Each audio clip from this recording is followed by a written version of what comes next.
Csíkrákosról és a környékén elterülő Rákos mezejéről Orbán Balázs így írt. Rákos szláv nyelven gyűlést jelentvén, sokan e falu nevét onnan származtatják. Ezen Rákostér székely őseinknek áldozási, gyülekezési és törvényhozási helye. A Héterdőn belüli Rabonbánságnak volt székhelye. Itt fogadtak követeket, s kötöttek szerződéseket. 1039-ben Sándor István főrabonbán idejében ide gyűlt össze a székely nemzet ősi törvényei rendjét megállapítani, ahol jelen volt László herceg, a későbbi Szent László király. E térség szomorú történetéhez tartozik, hogy 1764-ben a császári határőrezredekbe történő erőszakos besorozás ellen tiltakozó székelység 200 tagját Bukov osztrák tábornok vérengző zsoldosai a közeli Madéfalván lemészárolták. Emléküket 1899 óta egy obeliszk hirdeti. Csíkrákos közvetlen szomszédságában emelkedő dombon, amely tulajdonképpen már Csíkrákossal teljesen összeépült Göröcsfalva területén áll, emelkedik a Szent György tiszteletére emelt terjedelmes római katolikus templomépület. A mohácsi vész után a Magyar Királyságból kiválik Erdély önállósulási törekvésekkel. Nagyon nehéz volt a folyamat, ezt még csak tovább nehezítette a török és a tatár támadás is, amelyről rengeteg feljegyzés szól abból az időből. Ezek közé tartozik Cserei Miklósnak, a krónikaírónak is a feljegyzése. Az 1694-es tatár támadásról például így ír. Atyám akkor Csíkrákosi házánál volt. Éjszaka bemenjen a tisztartója, mondván: Uram, Szent Király erősen ég, talán a tatárok jöttek be. Az atyám csak tréfának tartja. Az alatt szaladnak mindenfelé az emberek, és kiáltják: Ihol jő a tatár? Atyám is nem veszi tréfára a dolgot, hirtelen számba fogatja lovait, és úgy szalad el, de a marháit mind elhajtották a tatárok. Ilyen és ehhez hasonló események késztették a csíkrákosiakat is arra, hogy a templomok köré védőfalat vonjanak.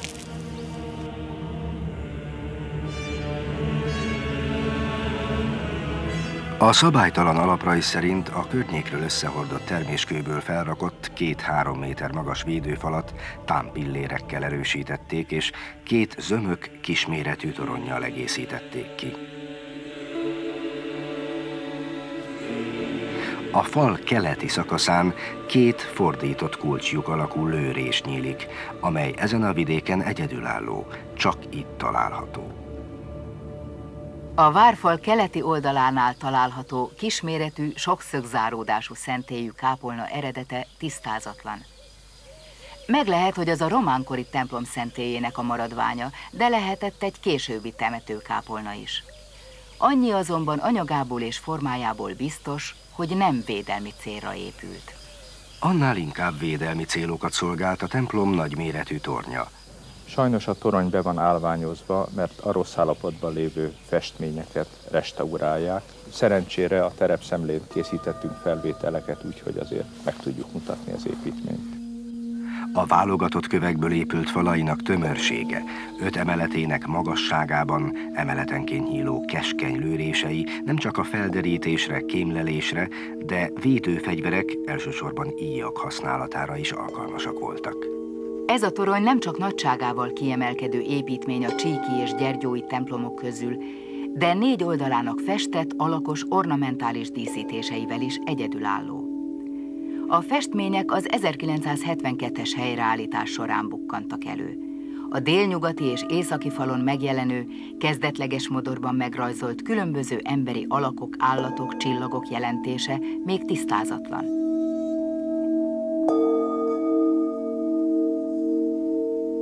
Egyesek zodiákus csillagképekre következtetnek, mások a pogánykori természetkultusz jegyeit vélik felismerni.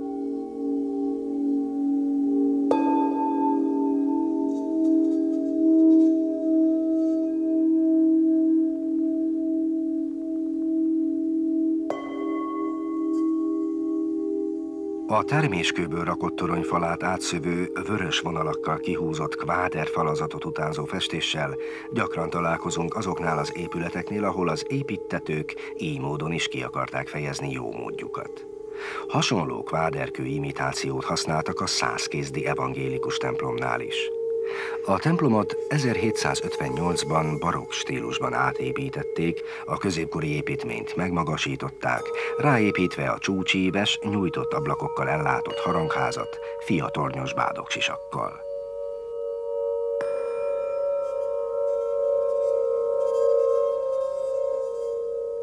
A templom régebbi formájából nem maradtak tárgyi emlékek. Így a régészeti kutatás hiányában azt sem tudjuk, hogy a feltűnően rövid hajótest románkori alapokon nyugszik-e, vagy pedig a későbbi 15. századi gótikus templom részét képezi. Csak annyit tudunk, hogy 1333-ban már állt itt templom, mert pápai tizedet fizettek.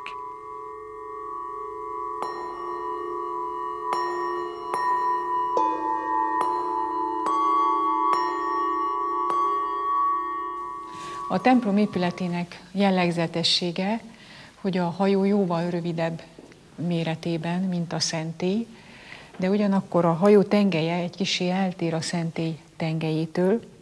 Ezt a helybéliek azzal magyarázzák, hogy építésekor szimbolizálni szerették volna a keresztre feszített Krisztus lehanyatló fejét.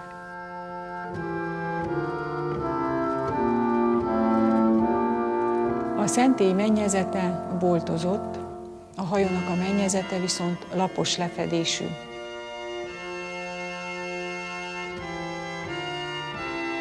Később a hajóhoz jobb és bal irányban, azaz észak és déli irányban kereszthajót építettek. A szentélynek két csúcsíves ablaka maradt fenn, a harmadikat a déli oldalszárny takarja, mérműve a szentélyből ma is látható. A szentély ékessége Mária születését ábrázoló főoltár. Megrendelő a falu közössége volt, a képet Matthias Veres festette 1794-ben.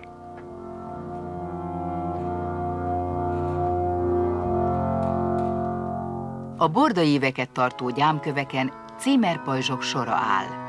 Ezek alapján a templom építését az 1457 és 1467 közötti időszakra teszik. A templomhajó belső falát körben egykoron falfestmények díszíthették. A hajót a szentélytől elválasztó diadalív építésekor a korábbi freskókat megrongálták. A vakolat alól az 1938-as javítás alkalmából előkerült Szent Ilonát ábrázoló festményt hasonló módon vastag keretben álló szentek sora követhette.